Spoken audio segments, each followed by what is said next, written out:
Today we've got this really cool, fun Squier mini Strat that one of my guitar students gave me a little while back as they outgrew this guitar a number of years ago. And we're going to restring it, see if there's any other little tweaks or adjustments that need to be made to get it in a playing status. My 11-year-old daughter, who has expressed an interest in playing the guitar now, has decided that this is her guitar. So I guess better late than never. Let's get started. Hey, don't forget to like and subscribe to Joe's Fancy Guitar Studio. New videos being uploaded weekly. Hit that bell notification so that you see when another video is coming out. All right, first thing we've got to do is we've got to loosen all the strings up. Definitely want to use a string winder. It's a super cheap little tool. I'll leave a link in the description down below for one from Amazon. So we just start turning each tuning peg, get the strings loosened up some, and then we can unwind them. Unwrap them. There's one. Here's two. Actually, that was string 5. This is string 4. You got these little string tree clamps here that help hold the string in place. Make sure you clear those.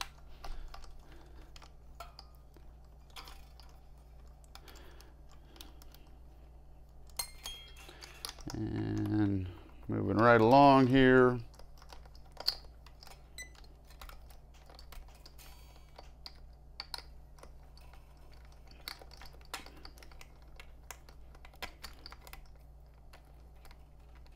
All right, strings have been removed from the tuning posts. Now on this guitar, the strings actually come through the back of the bridge here, not like a traditional Fender Stratocaster where they go through the back of the guitar. So on this, because we've got these gnarly little twists in the ends of the strings here, I'm going to clip those off with my wire cutters. Just makes it easier to get them through the bridge. And sometimes you can get them all in one go if your wire cutters are strong enough. Now we're going to push the strings through the end of the bridge to remove them completely.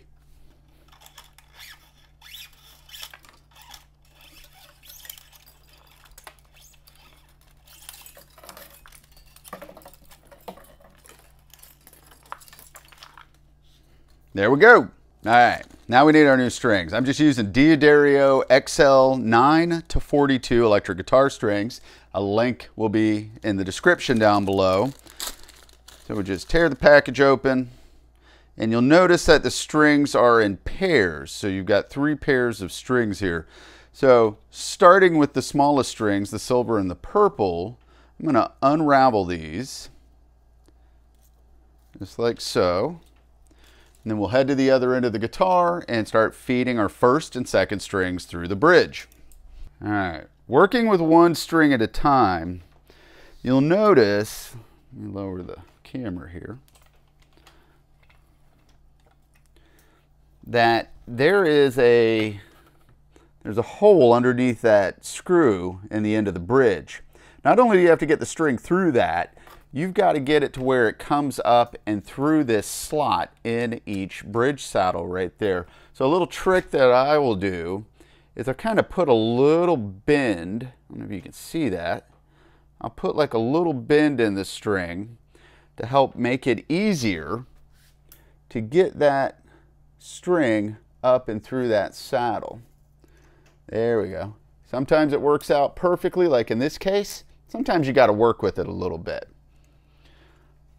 Now, from that one, I might as well go ahead and add my second string in since I've got it right here. It's the same process. Put a little bend on it, just like that. And then carefully kind of feed it through that hole. I can see it. There we go. And then up and through that slot in the saddle, just like so. Kind of show you a better angle here of what I'm talking about with the slot in the saddle. It's got to come up and over the top of the front of the saddle right there. All right, now I'm going to kind of move my second string out of the way for a moment while I feed the first string in through the tuning post at the very end of the headstock. And I'll kind of pull it to where I've got just enough slack that I can loop it around clockwise about 1 time. I don't want to leave too much slack because I don't want to have too much string wrap around the post. So I'll also keep tension on the string and kind of push down on it here so that when I use my string winder, I'm getting a nice clean downward spiral of the string. Just keep turning it. It's starting to tighten up, and as I start getting closer to tightness, kind of run it underneath this string tree clamp right there. Keep tightening. Then I make sure that it's going in the nut slot right there. In case you don't know, the nut is this white piece of plastic sticking out of the top of the fingerboard there. Once I've got that, then I'll take my string cutter, my wire cutters, and I'll cut the end of the string off, flush up against the tuning post. Then I do the same process for my second string. Feed it through the tuning post hole in the second tuning post, which is the second one from the very end. Same idea, I want to leave enough slack to get just about a single wrap with some extra left over, holding tension on it yet again, and then start tightening it up with the string winder. You want to make sure on these guitars that all your strings are on the right side, looking down on it on the right side of the tuning post and not on the left side. And I get it underneath the string clamp there. Kind of line it up with the slot in the nut. And we got strings 1 and 2 on. Clip the end off at the tuning post. Now we're going to unwrap strings 3 and 4. And I'm looking for the third string, which in this case is the green ball end right there. And I'm going to do the same little idea where I put like a little bend about 1 inch from the very end of the string. I'm going to put a little bend in it like so. There we go. Come on.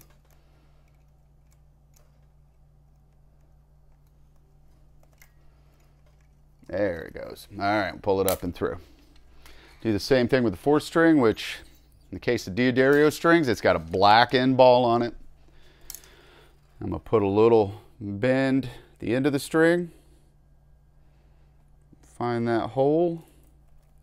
Might have to rotate the string a little bit to get it through that slot out the top. And there we go. All right, so I move my fourth string out of the way. And I've got a good close-up here of the string going into the third tuning post here, which is the third one from the very end. And the close-up is so you can see how I get that wrap around it. And then I want to take this string in and kind of get it underneath and up and out of the way, keeping tension on it by holding a finger near the tuning post. And then I use my other fingers to keep the tension on the back side of the string, because you want a nice, clean, tight winding around each post. Let me just start tightening it up. This process, once you've done it a few times, probably wouldn't take you more than 10 minutes. Go under the string tree right there and line it up with the nut. Clip the end off. Then we do the same thing for our fourth string.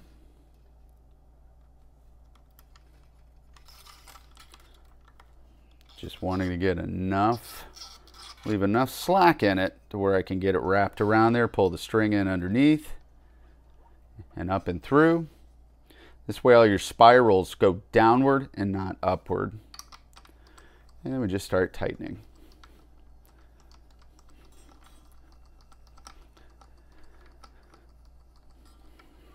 Go under the string clamp, line it up with the slot in the nut. There we go. Clip the end off. If you need to clip your fingernails, these work great for fingernail cutters too if you know what you're doing. Now we'll unwrap our sixth and fifth string, which will be red and gold end ball if you're using D'Addario. Don't have to use D'Addario, that's just the brand string that I've used for the last 25 years, never had an issue with them. So I'm gonna set my 6th string to the side and come back here to the back of the guitar near the bridge. Put a little bend in it. See if you can see that. I'm going to go through that hole underneath the 5th string saddle and then try to fish it up through the slot right in the top there and pull it on up and through. Let's grab our 6th string and do the same thing. Kind of put a little bend in it just like so. Feed it through that hole. And look at that, it comes up and through that saddle 99.9% of the time. Sometimes you gotta play with it because it doesn't want to cooperate, but I've had more success using that method. All right, starting with our 5th string on this group, go through the 5th string tuning post, leaving just enough slack to up and over the post, pulling the string end underneath and then up and out of the way, continuing to keep tension on the string, wind it up. And like I said, once you've done this a few times, this is super easy to do. Clip the end off. I'll leave a link in the description for a pair of inexpensive wire cutters on Amazon as well. Then we take our 6th string, run it through, leave enough slack to be able to get it over the tuning post, pull that string end underneath it and then up and out of the way, wind it up,